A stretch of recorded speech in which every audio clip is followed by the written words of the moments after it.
Iparlamente libungaze iAfrika Day ngokuba nesifundo ngaphansi kwesiqubulo esithi Silencing the Guns.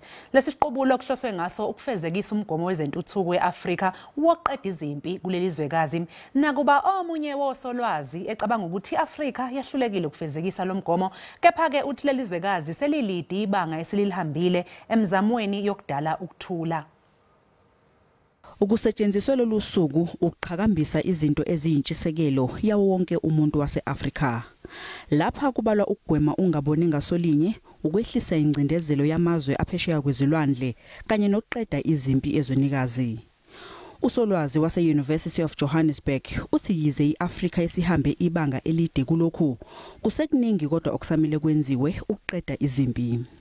Unlike the OAU Charter, for example, the AU's Constitutive Act of 2000 actually allows for intervention in cases of egregious human rights abuses, instability, and unconstitutional changes of government. And that is revolutionary when we consider that the OAU had a very rigid non-interventionist stance. Uthi abaholi base-Afrika kumele ke babheke imithetho ehambisana nokuhola ngokwentando yabantu.